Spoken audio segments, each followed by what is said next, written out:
Do you know what's the scariest thing after turning 80? It's not a stroke, it's not memory loss, it's not cancer. It's this: you're still alive, you still love things you want to share, but no one asks anymore, no one calls. No one listens, and no one notices when you slow down or when your smile fades just a little more. Each day you start to disappear. Not because you've died, but because you slowly stopped being seen. As I see me here. So why does no one see me anymore? An elderly woman once whispered this in a nursing home in Arizona. That sentence has haunted me ever since. Turning 80 isn't frightening, because it happens. It comes so quietly and you're never warned. The older you get, the fewer people check in on you. The stronger you've been, the more they forget that you still need a hand to hold, and the more independent you seem, the more they leave you alone. You're still healthy. You're still clear-minded, but one day, you realize no one invites you to family gatherings anymore. Dinner passes in silence, the phone doesn't ring, and even the doctor asks your son the questions. Not you've ever opened your eyes at 6:30 a.m. and didn't know why you were waking up that day. If you've ever stood by a window looking out at the street. Someone would knock, but no one did. If you've ever felt like no one needs you anymore. Leave a number 1 in the comments. Because I want you to this: you are not alone. And if you feel this topic truly matters, please subscribe to the channel, because we're walking together a chapter of life that so few people dare to talk about. Yet, it's the chapter that needs the most compassion. At the end of this video, I will share something with you that may seem small. It needs no medicine, no caregiver. But it might just bring you back to the feeling of being truly alive. It's a simple habit, something anyone can do, but very few people know that it can shift your entire mood. Stay with me until the end, because sometimes it's the simplest thing that ends up saving us. And for you to understand what this means, let's step into a very ordinary morning in the life of a woman. Called out often anymore, Miss Race. Elsie woke up at 5:45 am, just like every day. No alarm is needed. The room was dim, the curtains half drawn. She sat up slowly, bracing herself with one hand. At her bedside was a small Panasonic radio, the same one she'd used since 1978. She gently turned the dial, tuning into soft classical music. The sound of violins floated quietly into the room, matching the slow rhythm of a heart that had grown used to silence. Then she stepped out of bed slowly, her feet touching the floor as if gently asking her body, "Are we okay today?" A thin sweater folded neatly by her own hands the night before lay waiting on the chair by the window. Outside, the sun hadn't fully risen, its light slanted through the curtain, casting a warm, golden streak across the worn carpet. She reached out and touched that light as if it were a morning ritual, gentle and full of reverence. In the small kitchen, she boiled a little water. Her hands trembled slightly, but they were still steady enough. The kettle clinked as it heated. She made herself a cup of Earl Grey, the same tea she and her husband used to drink together every morning for 2 years. Now only one chair at the table was pulled out, the other remained pushed in, and as if he had just stepped out, and would be back any minute. On the table sat an unscented letter, cream-colored stationery with cursive handwriting tilted to the right. "Here. I'm doing fine. Don't worry, I miss the grandkids." That's how her morning began, quiet, steady, filled with things left unsaid. She stepped out onto the porch. The little house at the end of Willow Lane remained quiet, a pair of sparrows chirping on the flower box. The gentle scent of the lavender she had planted last year still floating in the air. Most of the old neighbors had moved away. Now and then someone new would pass by, offering her a quick smile, but not familiar. She sat on the folding chair outside, the one her husband used to sit in while reading the paper. The early morning breeze slid up her sleeve, carrying the November chill. She pulled the scarf higher around her neck and looked out toward the road. A road that once echoed with laughter and clatter. Now only the wind remained. Everything around her seemed the same, except now fewer people walked by, few paused, fewer remembered her. But she was still there, still sitting, still alive, still listening.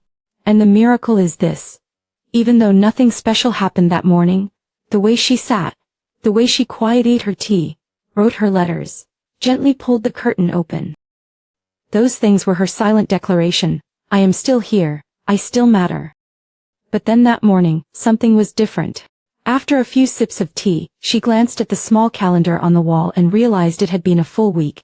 No phone call from the kids, no letters, no messages. No one reminded her to dress warmly, no one asked if her legs still hurt after the cold snap. That empty feeling crept in. It didn't hurt, but it was more like a soft absence. She put her cup down and quietly wondered, am I slowly becoming invisible? That afternoon, she brought out an old photo album. The pictures had faded: wedding photos, birthdays, camping trips, family gatherings. Many of the faces in those photos were no longer here. She touched each picture as if asking them, do you remember me? The sunlight slanted through the window, cast shadows on the carpet where she sat, surrounded by a circle of memories.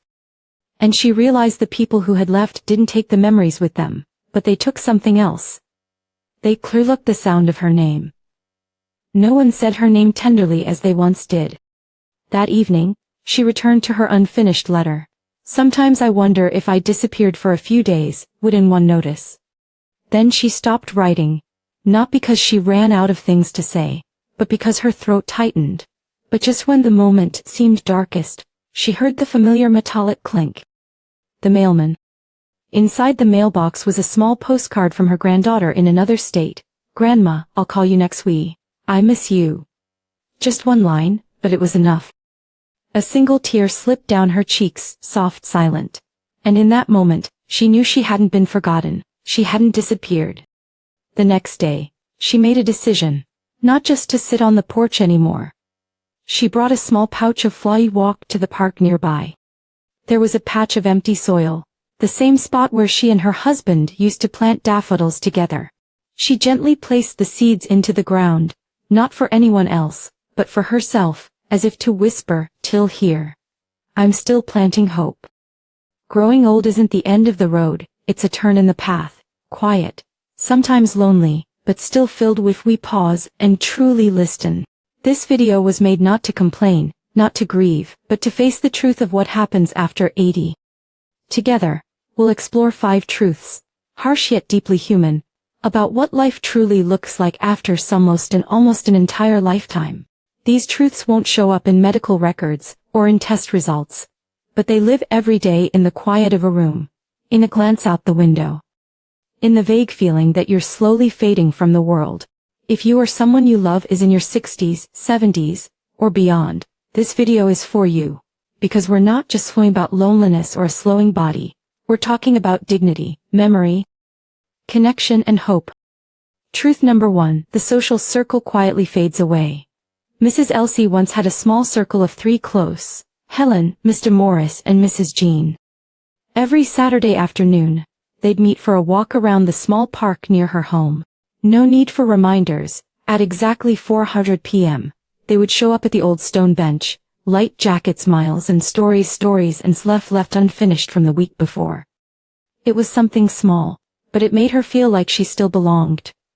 Then 1 week later, Mrs. Jean didn't come. The next week Mr. Morris announced he was moving to Florida to live with his daughter. His heart was getting weak. Mrs. Helen's legs had grown too painful for long walks. And just like that, the routine vanished without a chance to say goodbye. Mrs.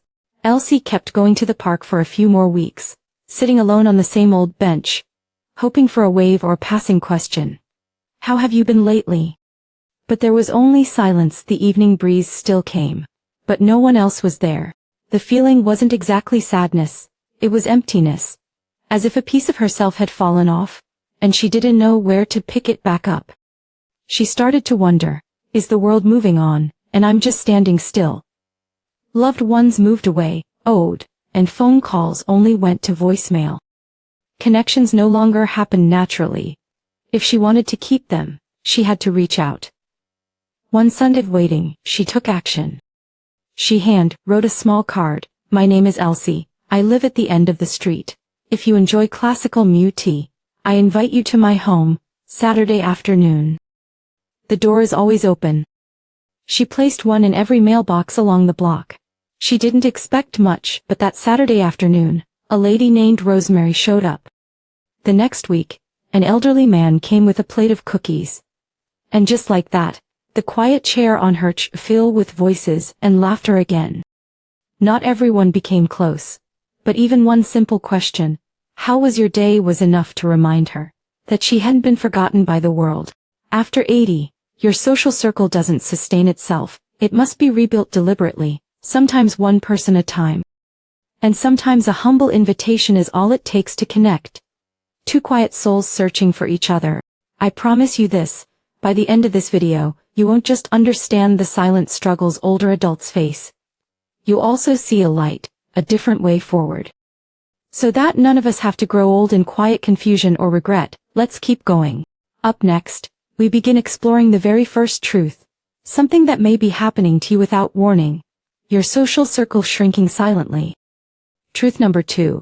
The body no longer recovers like it used to that morning as she slid open the window to water her lavender pots. Miss Elsie's foot slipped slightly on a drop of water left on the wooden floor. It was just a small slip, no fall, no injury, but in that brief moment, her heart pounded, her hand to the edge of a nearby chair, and her knee locked in place. It took several seconds before she could exhale. But from that day on, she found herself more cautious, no more brisk walking down the hallway.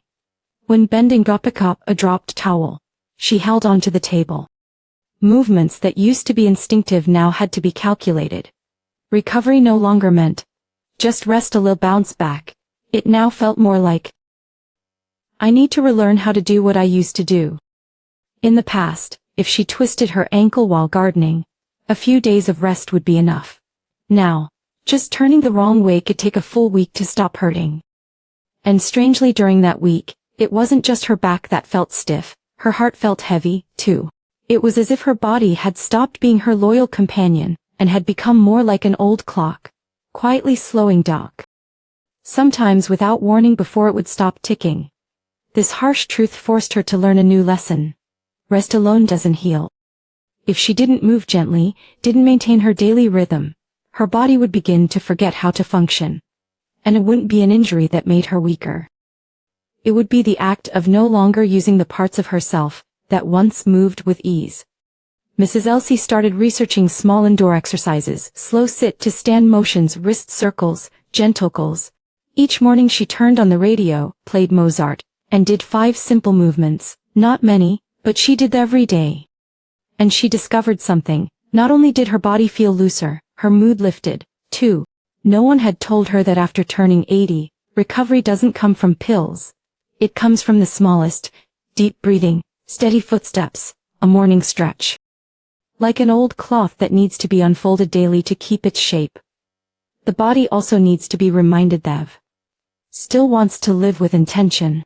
And those little movements each morning were her way of telling herself she was still choosing to walk alongside her body. Not give up on it, just because it wasn't the same anymore. Truth number 3, you need more help even if you don't want to. That afternoon, a light rain began to fall. Mrs. Elsie planned to walk to the grocery store 3 blocks from her house to pick up some brown sugar and eggs, ingredients for the apple pie always. She always baked at the beginning of winter. But just as she slipped on her raincoat and grabbed her umbrella, she froze. That dull ache in her left hip, the one that had lingered since last week, suddenly flared as if it were warning her. Today is not the day for a long walk. She stood silently on the porch, an old fabric bag in her hand. Part of her didn't want to ask anyone for help, she still wanted to believe she could do everything herself. She didn't want to seem weak, she didn't want to be a burden. But then she slowly reached for her phone, hesitated for a long while, and dialed her daughter's number.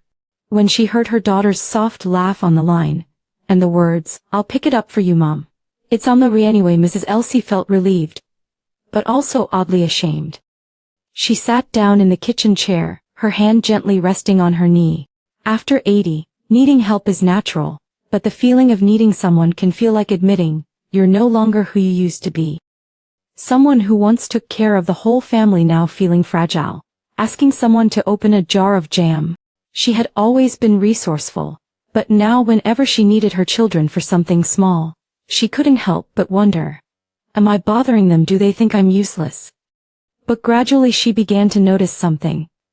Every time her daughter stopped by to help, they sat together a little longer, drank tea, flipped through the old photo album. What once felt like an inconvenience quietly turned into a connection. There was no complaining, no judgment.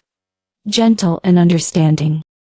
Elsie came to see that accepting help wasn't a sign of weakness, it was a way to stay connected, a chance to let loved ones feel useful again. A way to keep relationships from fading into silence and pride. From then on, whenever things felt difficult, she would simply ask, "Are you free to stop by?" And slowly, that feeling of asking for help disappeared. Her heart felt light like a fresh baked pie out of the oven. Warm golden, ready to be shared. Truthnaling of being forgotten by the world. One late autumn afternoon, Miss Elsie decided to visit the City Museum, a place where she and her husband used to take their children during the holidays. In her memory, it had been a vibrant place filled with history, art, and wonder. But that day as she stepped inside, she felt like a shadow lost in a crowd. She walked slowly through the exhibits, pausing in front of a radio from the 1950s, the very same models knew when she was 19. She smiled, wanting to share a memory with the young woman standing nearby.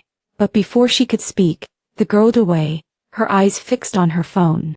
At a special wartime exhibit, she listened as the guide talked about World War II. She wanted to chime in to add a few details because she had lived through it, and had witnessed things that never made it into books. But no one asked. No one looked up. She stood there like an old object no one knew how to use. The feeling wasn't pain, it was a quiet fading, as if time had swallowed up her presence, as if her experiences, her memories, and even her sorrows had become nothing more than a faint echo in a room full of people who weren't listening. That evening back home, she sat quietly in her chair, gently touching an old photo on the wall alone. But then she remembered something her husband once said. "You're a living library, and if you don't speak, no one knows where the rare books are kept." She reached for a piece of stationery, this time not to write to her children, but to the local community center. "My name is Elsie. I'm 84 years old. I used to be a teacher. I'm willing to share stories about the war, old recipes, and the small life lessons that time has taught me. If anyone would like to listen, I'd be happy to speak." A week later, someone called back. She was invited to speak at the local book club meeting. She spoke slowly but with warmth. Everyone sat quietly listening. Some teared up, some laughed, and afterward, a few young people came up and asked if they could hug her. She realized she wasn't invisible, the world was simply too busy to see clearly. But if you dare to step forward and speak, there are still ears willing to hear. And what she understood most deeply was this: no one is an old piece of furniture. Every older adult is a living book. You just need someone patient enough to turn the pages. Truth number 5, if you don't redefine purpose, regret will swallow you. After the storytelling session at the book club, Miss Elsie returned home and sat quietly by the window, the same spot where she often watched the late afternoon rooftops across the street in soft gold. Something was settling inside her, not exactly joy, not quite sorrow, but a floating feeling as if her through a quiet in-between. The next day, as she opened the closet to grab her photo album, she accidentally dropped an old notebook, one her had used to jot down retirement plans. A road trip along the West Coast, a lavender garden, a memoir of his years as a teacher. None of it had come to pass, and now she was the only one left. She sat with the notebook for hours, thinking to herself, if tomorrow were my last day, what would I regret the most? The answer wasn't the things left undone. It was the silence, the days that passed without purpose, the mornings she would look out without looking forward to anything, the nights she went to bed without feeling she had contributed to anyone's life. But before continuing the story, I want to keep the promise I made to you at the start of this video. There's something that may seem very small, but it's the secret I want to share with you today. It's not a pill, it's not a miracle therapy, it's something simple, yet it's helped many people feel like they were truly alive again, not just existing.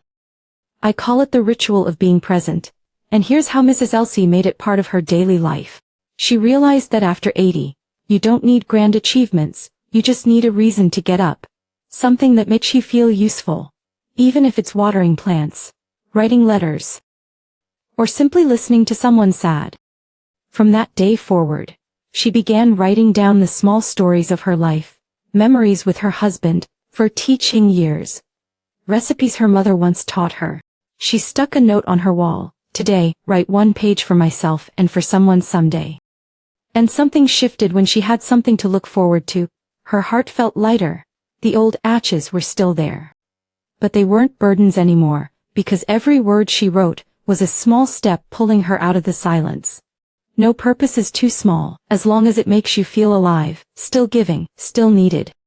The next morning, Mrs. Elsie stepped onto the porch earlier than usual. In her hands was a cup of tea. A new idea had taken shape. If every elder holds something precious within them, then maybe they don't need someone to rescue them. Maybe they just need someone to listen. Someone to remind them they still have something to give. She thought of her old friends, those who had passed, those who had moved away, those now living in care homes. She thought of herself once silently enduring, sitting alone for hours, feeling like she was fading. But what if all those experiences could be shared? What if what she was learning and feeling now could be a light to someone else? Someone also lonely, also hurting from unnamed sorrows. Then maybe it was time not just to recognize that truth, but to act on it. Not a big act. Just one small change, one morning habit, one thing she could do to lift herself from within. And that was the moment she remembered something. An old friend once said, "There's one small thing I do every morning. Makes me stop feeling invisible for the rest of the day." She had never asked what that thing was, but today she decided she would find out on her own. One small meaningful action she would try. And someday she would share it with anyone who needed it. The next morning, Mrs. Elsie woke up a little earlier than usual. Instead of turning on the radio, she sat still for a while. Then she walked to the kitchen table, carefully placed a blank sheet of paper on it next to the fountain pen kept since her teaching days. She began to write, "What am I grateful for today?" Just one question, just a few simple lines, but the miracle was this: her hand didn't tremble. Each stroke of the pen was round, steady, and clear. And inside she felt light. Thank you for the clear morning sky. Thank you that my hand can still hold a pen. I'm still alive with time to think about those I love. One line each day, one kind thought each morning. She named the habit tea and a blank page, a ritual simple yet sacred that helped her reconnect with her me help. No need for social media, no lofty philosophy. And then she shared it at the book club meeting. She said, "I used to think I needed something grand to feel a life had meaning. But it turns out a blank piece of paper is enough." Others began doing the same. Some used notebooks, some wrote on napkins. One gentleman even asked his grand 100 sheets, with the question already written at the top. And each morning they wrote as if to remind themselves there's still something to be thankful for. One small habit. But no one expected it would pull so many quiet souls back toward the light. And perhaps this was the secret Mrs. Elsie had once promised to share. Not a miracle, but small things done constantly that reach the heart. And you, if today feels dull or heavy, try something like this: a cup of tea, a blank page. Not to do, remind yourself you're still here. You still have something worth writing down. You still have something to be grateful for. Dear friend, when we reach our 80s, no one tells us just how quiet the world becomes. There are no signs that say from here on fewer people will call your name, fewer hands will reach out to touch you. And there will be more silence. Even on days that seem perfectly ordinary. But within that silence there is something precious. You begin to hear your own heart more clearly. You remember what once was. You learn to cherish each step, each breath, each moment spent alone but not lonely. You and I have just walked through 5 difficult truths, but they are also deeply human. They didn't come to make you sad. They came to let you know you are not alone in this journey.